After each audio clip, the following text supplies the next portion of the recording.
यार वो फातो क्यों कमरे में बेचारी अकेली पड़ी हुई, इतनी सख्त वहां पे गर्मी है, उसको भी यहाँ एसी वाले कमरे में ले आओ ना। यार उसको पीरियड्स हुए हैं ना, इसलिए उसको उधर लिटाया हुआ है। तो इसमें क्या है, यहाँ एसी वाले कमरे में ले आओ, बेचारी उधर पसीनों से शराबूर हो रही है। यार अब्बू और भाई ने भी आके उसी कमरे में बैठना है, पेट पकड़ पकड़ के हाय हाय करेगी तो उन्हें भी पता चल जाएगा। तो तुम्हारे अब्बू या भाई को नहीं पता कि लड़कियों को पीरियड्स होते हैं? ये पता है उन्हें, तो उसका क्या मतलब है कि पूरी दुनिया में तशहीर करते फिरेंगे हाय हाय महावारी आ गई, महावारी आ गई। तो मैंने कब कहा है कि अपना पैड निकाल के जाके चौक में खड़ी हो जाके देखो देखो मुझे पीरियड्स हुए हैं, सिर्फ यही कहा है कि यार इधर लेटा लो उसे, इतनी सख्त वहां पे गर्मी है, यहाँ कम से कम एसी तो लगा हुआ है। अपने घर में भी जब बंदे को वो भी ऐसी हालत में सुकून ना मिले तो फिर क्या फायदा अपने घर का। शर्मो हया भी कोई चीज होती है। अच्छा अब तुम्हें नहीं है, इसका मतलब ये नहीं है कि दुनिया में किसी बंदे को भी ना हो।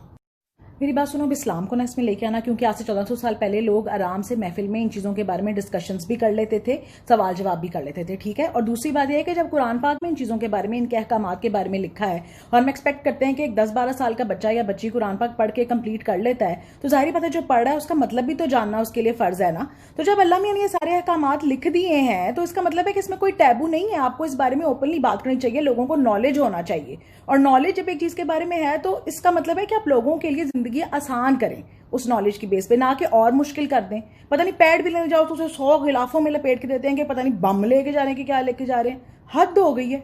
हाँ भाई मैं कब कह रही हूँ कि इस्लामी तौर पे इस बारे में बात करना मना है या कोई टैबू है, मुझे पता है इस्लाम में ओपन डिस्कशन इस बारे में होती रही हैं, लेकिन कल्चर भी चीज होता है, मतलब कल्चरली इट्स नॉट अप्रोप्रिएट। तो भाई कल्चर तो यहाँ पे इस बड़े सगीर में ये भी रह चुका है कि हिंदुओं में औरतों को उनके खामन के मरने के बाद सती कर देते थे, लेकिन बाद में उन्होंने रियलाइज किया कि ये लॉ, ये कल्चर ठीक नहीं है, तो उन्होंने उसको चेंज कर दिया।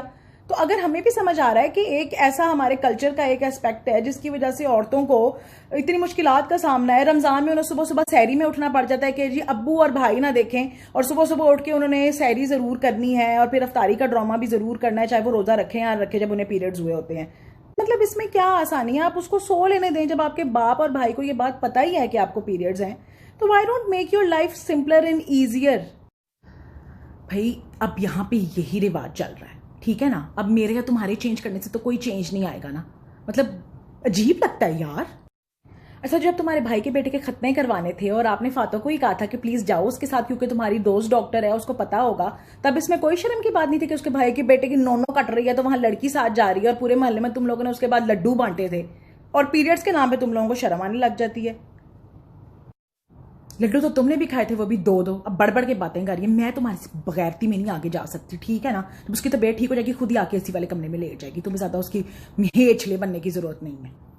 और कौन सा कोई तुम लोगों के बाप दादा ने को खजाने डब्बे में गार्डन में जिसका कोई नक्शा वो प्रिंट कर रही है पीरियड्स के साथ, जो कि मोहल्ले में किसी ने या बाहर किसी ने या किसी ने देख लिया, किसी को पता चल गया तो पता नहीं वो आके तुम लोगों के खजाने उखेड़ के ले जाएंगे। हद हो गया भाई, लेके आओ उसको इधर इस कमरे में, बेचारी वहां तड़प रही है।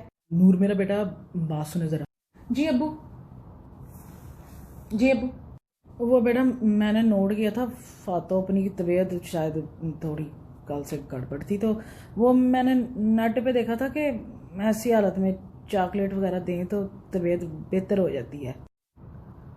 तो ये मैं उसके लिए ना बाजार से चॉकलेटें कुछ ले आया था, तो बेटा बहन को दे दो और उसे कहो एसी वाले कमरे में आके बैठे, उधर गर्मी में ऐसे ही नडाल हो रही है मेरी बच्ची, जाओ शाबाश ले आओ।